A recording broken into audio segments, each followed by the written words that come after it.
They took it as a given that the electricity plan and the JET IP are interrelated, with some seeing the JET IP or the investment plan as leading into current and future iterations of South Africa's electricity plans and policies.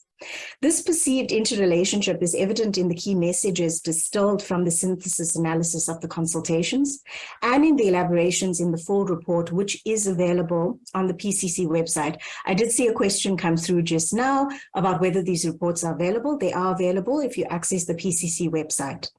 A number of key messages emerged from the combined consultations, as well as the community engagements. And I'm going to spend some time just going through some of the high-level overview messages that came through, but I really urge you to go through the reports for further detail. These messages that have been combined or themed and put forward are considered to be critical either because there was broad consensus on them, or because there was contestation requiring a balanced representation of views and, of course, further dialogue. So some of the messages are, so the first one, the need for meaningful consultation came through quite strongly and is, of course, heightened by Eskom's low capacity to deliver energy security to South Africans and the consequent current electricity crisis that we're experiencing. The JET IP is also being presented as a cabinet-endorsed plan, and stakeholders are being asked to comment on it as an approved plan. We indicated it should be viewed as a living document and hence be continuously open to adaptation as conditions require going forward. Procedural fairness is something that came through quite strongly and is a critical success factor for all consultations and dialogue. Timely sharing of relevant information and notification of consultations, as well as thorough stakeholder mapping and inclusion are all key issues in this regard.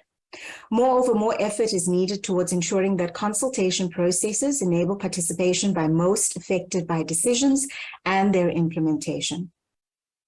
The scope and priorities of the JET IP require ongoing review. The Just Transition Framework document that we released as the PCC is the overarching framework for the just energy transition, and the JET IP must sharpen and deepen its focus on critical just transition aspects such as equitable sharing of risks and opportunities. The JET IP should dedicate support for those most at risk to South Africa's energy transition. So in this regard, some strong perspectives emerged through the consultations. Firstly, the JET IP is inadequate in its enunciation of just transition projects and programs within it. There was a request for more clarity and for this to be included. The financing provided by the International Partnership Group is severely lacking in its grant component, and pressure needs to be applied for developed countries to provide greater levels of assistance for the JET IP.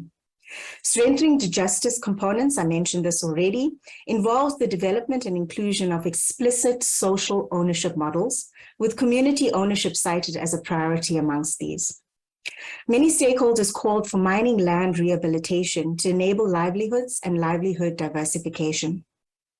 Skills development came through quite strongly, and we see this as quite pivotal to the transition.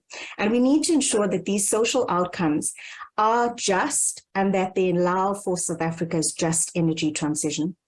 The budget for skills development needs to be considerably increased in the JET IP.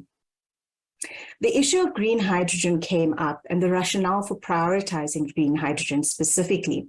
It was not immediately clear, and we felt this requires further dialogue and analysis. The development of a green hydrogen sector must be seen in the context of national industrial development, and the relevance of the sector in both decarbonization and the just transition must be more clearly enunciated.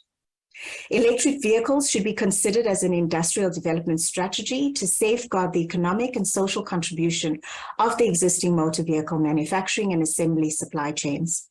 Further work must be done in the areas of public passenger transport and freight systems. These are the sectors that make a direct contribution to the economy and social services, whilst at the same time achieving South Africa's decarbonization objectives. Energy affordability is, of course, an unresolved issue that we are dealing with too many people still struggling to afford and or access electricity and energy services. A collaborative approach between all the social partners toward finding and implementing solutions and realizing tangible outcomes is critical and urgent. Energy poverty, or the lack of access to essential energy services driven by energy affordability, and also related to dirty fuel usage, continues to affect the well-being of large numbers of South Africans because their energy consumption is very low. Energy planning and investments need to tackle this issue to ensure a just transition for all South Africans. Municipalities are emerging as a stronger player in the energy developments and investments than has been envisaged in the country's previous electricity and industrialization plans. Their role needs to extend beyond distribution services, and the role of municipalities in power generation, demand-side efficiency, social ownership models needs to be included. This is vital to their continued ability to deliver their constitutional mandates. Grid upgrading is critical and an urgent priority that needs targeted investment, thorough planning, and stress testing against local conditions and consideration for inclusive access as well as near and long-term electricity and energy security. This must be more fully articulated in the JET IP. There's urgency in speeding up and scaling new renewable energy generation and storage projects, battery storage projects, to reduce the current electricity crisis, as well as meet the country's decarbonization objectives. Social outcomes for localization and social and community ownership, electricity access and affordability and employment are non-negotiable outcomes of the JET IP, and these should not be compromised in any way.